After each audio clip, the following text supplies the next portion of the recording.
today we want to talk about nuclear energy. There are generally considered to be two major types of nuclear energy, fission and fusion. The names kind of suggest what's going on here. Fission, just like a fissure in a rock is a breaking apart of that rock, fission is the process in which nuclei of atoms are split. Produces lots of energy, lots and lots of energy. Many of the larger elements and some isotopes above mercury and all isotopes above thorium can be made to undergo fission. I see a mistake in this equation right here. There should be an arrow here. But if you'll notice, we will take something like a neutron and bombard a nucleus, a big nucleus like uranium-235, for instance. And when we do, we break it down. And in this case, we made two isotopes, one of one of krypton and one of barium.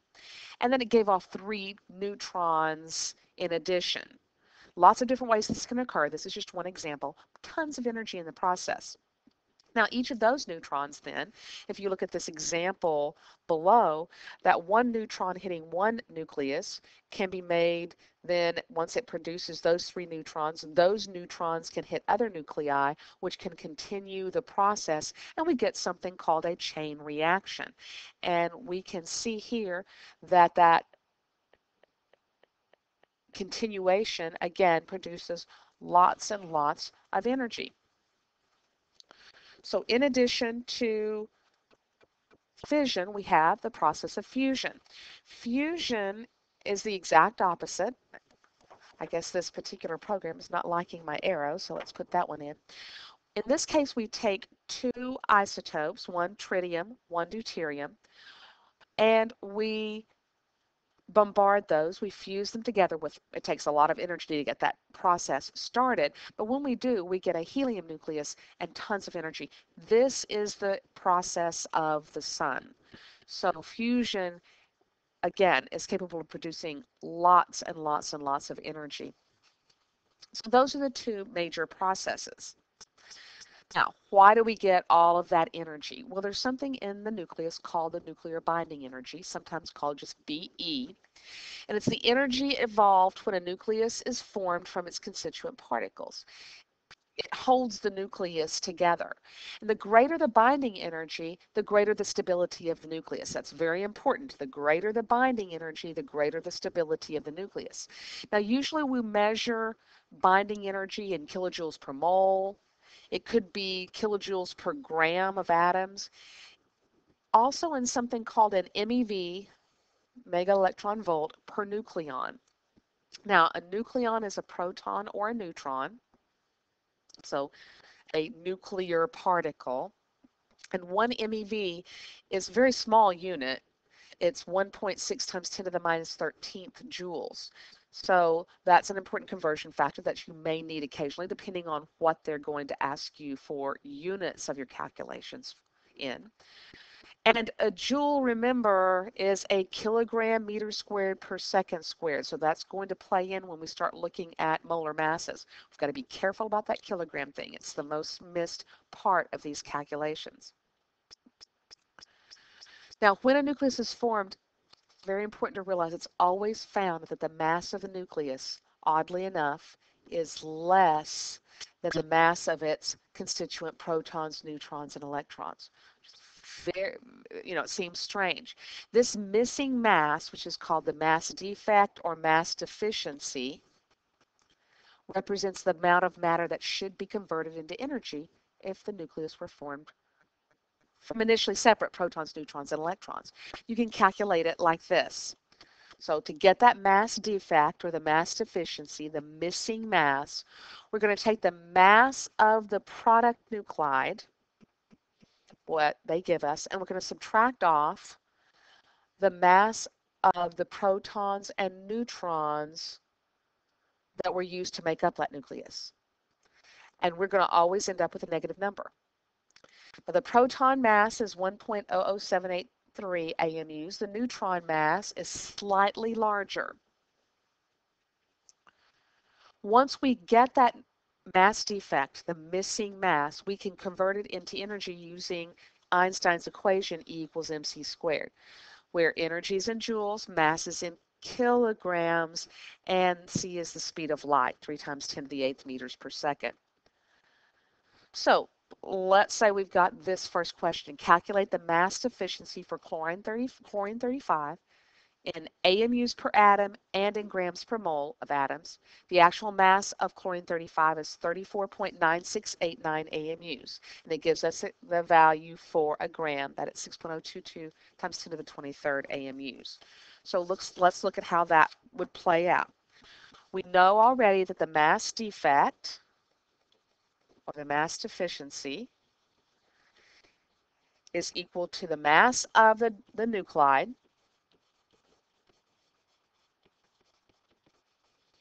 minus the mass of the protons plus the mass of the neutrons.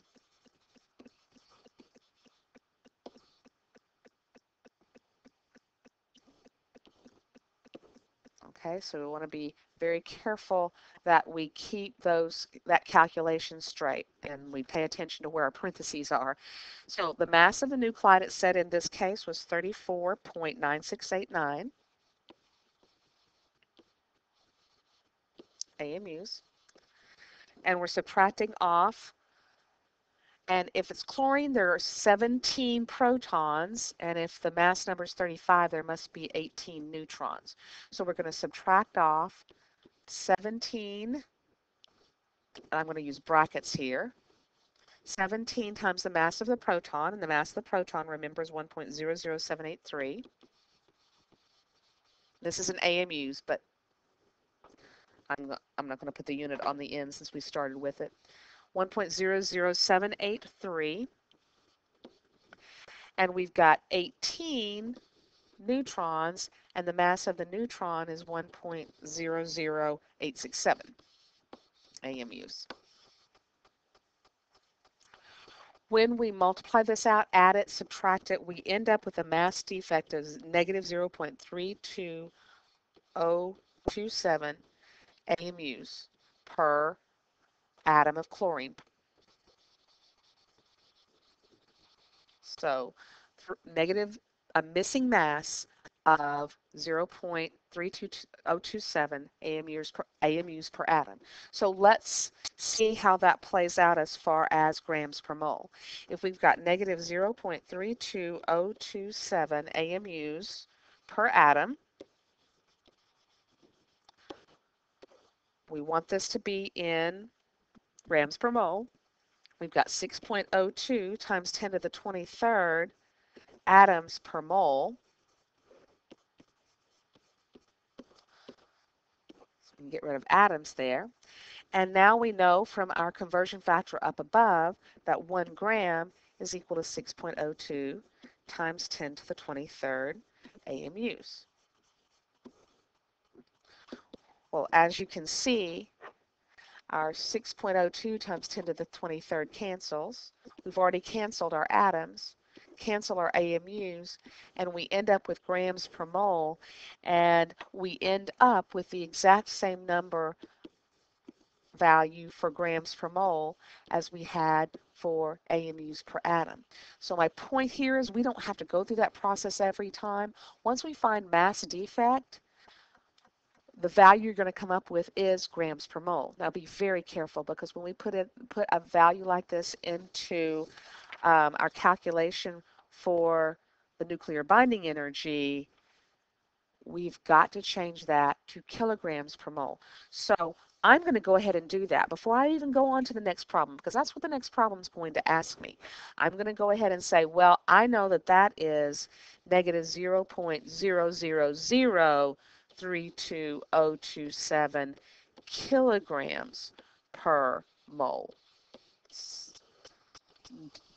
Do it before it even starts asking you about energy, or you're going to forget. It's got to be in kilograms per mole for the next part of the question. So calculate the nuclear binding energy. It wants it in kilojoules per mole, it wants it in kilojoules per gram, and it wants it in MeVs per nucleon. So we know the equation is E equals mc squared for Einstein's equation. We just said that the mass defect was negative 0.000227 32027 kilograms per mole. And if you look above, you'll see that the value for the speed of light is 3.00 times 10 to the 8th meters per second, and that's going to be squared. Be careful. One of the most missed things also, besides not changing this to kilograms, is to not square the speed of light. So be careful in that calculation. We end up with negative 2.88 times 10 to the 10th kilogram meters squared per second squared, which remember is a joule, not a kilojoule. I'm sorry, it's 10 to the 13th. 10 to the 13th joules per mole here. When we make this calculation, kilogram meters squared per second squared is a joule.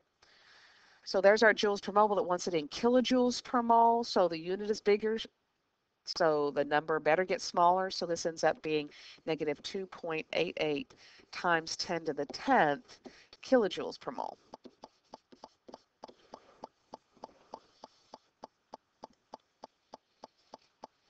So not only does it want it in kilojoules per mole, it wants it in kilojoules per gram. So we've got, if we've got negative 2.88 times 10 to the 10th kilojoules per mole, and remember we've got a very specific chlorine 35 nucleus. It told us specifically that this was a mass of 34.9689 grams earlier in the problem. So we would end up with negative 8.24 times 10 to the 8th kilojoules per gram. Negative 8.24 times 10 to the 8th kilojoules per gram of material. Don't lose sight of just how huge that value is for a tiny gram of material. But now finally it wants it in MeVs per nucleon. Since our MeV value is in joules, our conversion factor is in joules, I'm going to go ahead and change this back to joules. We had negative 2.88 times 10 to the 13th joules per mole.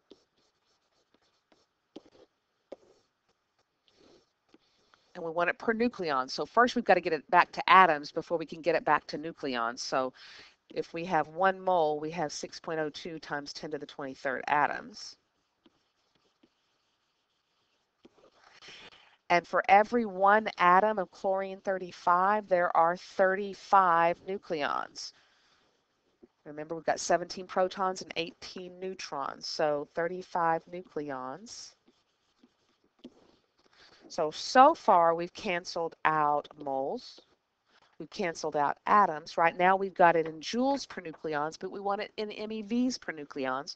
So our final conversion factor, if you look earlier in the notes, is that 1 MeV is equal to 1.60 times 10 to the negative 13th joules.